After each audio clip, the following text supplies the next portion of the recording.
రాజమండ్రిలో ప్రియులారా ఒకసారి ఒక భయంకర సంఘటన జరిగింది. భీమవరం నుంచి ఒక అమ్మాయి రోజు కూడా రాజమండ్రిలో ఒక బీఈడి కాలేజీలో చదువుకోవడానికి వస్తూ ఉంది. బీఈడి కాలేజీలో ఆమె చదువుకుంటూ ఒక 9 నెలల్లో 1 సంవత్సరం కోర్సు ఉంటుంది కదా, ఆ కోర్సు కోసం ప్రతిరోజు భీమవరం నుంచి అప్ అండ్ డౌన్ చేస్తూ ఉంది. కొంతమంది ఇంకా తప్పని పరిస్థితుల్లో రాజమండ్రిలో ఉండడం, లేదా ఇంటి దగ్గర ఏమైనా బాధ్యతలు ఉంటే వాటిని నెరవేర్చడం కోసం రాజమండ్రిలో ఉన్న కష్టమైనప్పుడు, లేదా ఇంటి దగ్గర ఏమైనా బాధ్యతలు ఉన్నప్పుడు కొంతమంది ఒక 50-60 కిలోమీటర్లు కూడా అప్ అండ్ డౌన్ చేసేవాళ్ళు ఉంటారు. సో ఆ అమ్మాయి ఒక అమ్మాయి భీమవరం నుంచి రాజమండ్రి వచ్చి ఇక్కడ రాజమండ్రిలో బీఈడి కాలేజ్ ఉంటే దానిలో చదువుకుని వెళ్తూ ఉంది. ఈ లోపల ఒక యవనస్తుడు ఆమె వెంట పడడం ప్రారంభించాడు. ఆమెను చూశాడు, కొంచెం చక్కగా ఉందనుకున్నాడో ఏంటో తెలియదు. ఆమెను ప్రేమించడం మొదలుపెట్టాడు. ముందు ఉత్తరం ఇచ్చాడు, తర్వాత ఏదో విధంగా ఆమెను ఇబ్బంది పెట్టడం ప్రారంభించాడు. దారి మధ్యలో కలవడం, కాలేజీ నుండి రైల్వే స్టేషన్కి వెళ్ళే దారిలో ప్రతిరోజు ఇబ్బంది పెడతా ఉన్నాడు. ఆ అమ్మాయి నో, వద్దు అని చెబుతూ ఉంది. అయితే ఇతడు ఆ అమ్మాయి మీద పగ పెంచుకోవడం ప్రారంభించాడు. నేను అడిగితే కాదంటదా? ఈ రోజుల్లో యవనస్తులు ఉన్మాదులుగా మారిపోతున్నారండి. భయంకరమైన ఉన్మాదం చాలా మందికి వచ్చాయి. తాము అనుకున్నది జరగకపోతూ ఉంటే, తాము ప్రేమించిన వ్యక్తి కనుక నో అంటూ ఉంటే, కాదంటూ ఉంటే ఉన్మాదులైపోతున్నారు చాలామంది. విజయవాడలో జరిగిన సంఘటన ఈ రోజున భయంకరంగా న్యూస్లో ట్రెండింగ్లో ఉంది. భయంకరంగా చంపేశాడు ఒక వ్యక్తి ఒక అమ్మాయిని. ఉన్మాది అయిపోయి 13 పోట్లు పొడి చేశాడు అమ్మాయిని ఇంటికెళ్ళే. భయంకర పరిస్థితి. ఎక్కడ చూడండి కొంతమంది ఉన్మాదులుగా తయారైపోతున్నారు. ఆ వ్యక్తి అలా ఆమెను వెంటబట్టాడు, ఆమె కాదంది. అందును బట్టి అలాంటి పరిస్థితుల్లో ఇంకా ప్లాన్ చేశాడు అమ్మాయిని చంపేయాలని. రాజమండ్రి గోదావరి రైల్వే స్టేషన్లో ట్రైన్ ఆగుంది. ఈ అమ్మాయి వెళ్ళి ట్రైన్లో కూర్చుంది. అప్పుడు ప్లాన్ చేసుకున్నాడు ట్రైన్లోనే చంపేద్దామని. ట్రైన్ ఆగుంది, ఇంకొక 10 నిమిషాల్లో ట్రైన్ బయలుదేరు. ప్యాసింజర్ రైళ్ళు కొంచెం ఎక్కువసేపు ఆగుతాయి కదా స్టేషన్స్లో. వచ్చి ట్రైన్ ఆగింది, అమ్మాయి వెళ్ళి కూర్చుంది. తనతో పాటు తన స్నేహితులు అంటారు కొంతమంది కూర్చున్నారు. ఈ లోపల ఎంటర్ అయ్యాడు ట్రైన్లోకి. ఒక పదునైన కత్తి పట్టుకెళ్ళాడు.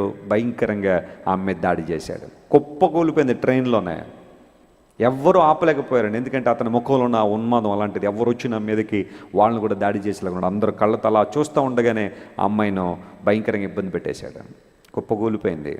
అయిన తర్వాత ఇంకా ఆ ట్రైన్ దిగి వెళ్ళిపోదాం అని చెప్పి ఆ కత్తి అక్కడ పాడేసి ఆ ట్రైన్ దిగి రాజమండ్రిలో భీమవరం సైడ్ కానీ లేదంటే కొవ్వూరు సైడ్ కానీ వెళ్ళే ట్రైన్లన్నీ కూడా సెకండ్ ప్లాట్ఫామ్లో గోదావరి స్టేషన్లో ఆగుతాయి. ఫస్ట్ ప్లాట్ఫామ్ మీద యూజువల్గా ట్రైన్స్ అటువైపు నుండి వచ్చే విజయవాడ నుండి వచ్చేవన్నీ కూడా అటు వస్తూ ఉంటాయి.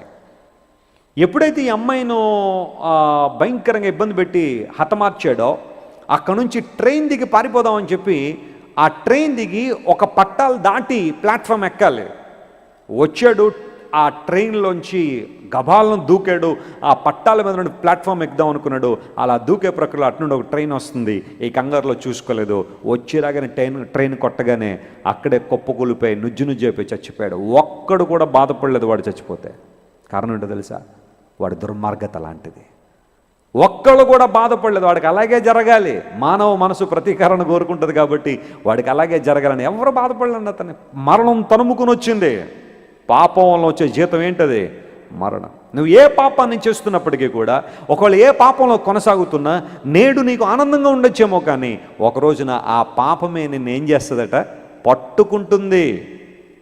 నీ పాపమే నిన్ను పట్టుకును అని బైబిల్లో చాలా క్లియర్గా రాస్తుంది. నిన్నెవరూ పట్టుకోక్కర్లా, నిన్నెవరూ పట్టుకొని తీర్పులో నిలబెట్టక్కర్లా. పోలీసు వాళ్ళు కానీ, ఏసీబీ వాళ్ళు కానీ, సిబిఐ కానీ, లేకపోతే ఎన్ఐఏ వాళ్ళు కానీ, ఇలాంటి వాళ్ళు మనం పట్టుకుని తీసుకెళ్ళి తీర్పులో నిలబెక్కర్లా. నీ పాపమే ఒకరోజు నేను తీర్పులో నిలబెడుతుంది. నీ పాపమే ఒకరోజు నరకంలోకి నేను నెట్టేస్తుంది. దేవుని వాక్యం చెబుతున్న మాట, ఆ పాపం క్షమించబడకపోతే, ఆ పాపములు ప్రాయశ్చిత్తం జరగకపోతే, యేసుక్రీస్తు ప్రభు విలువైన రక్తంతో నీ జీవితాన్ని కడుక్కోకపోతే, నీవు చేసే పాపమే ఒకరోజు నిన్ను తీసుకెళ్ళి తీర్పులో నిలబడుతుంది. పాపంలో వచ్చే జీతం మరణం. మనిషి యొక్క పాపం మనిషిని ఏం చేస్తుంది చెప్పండి?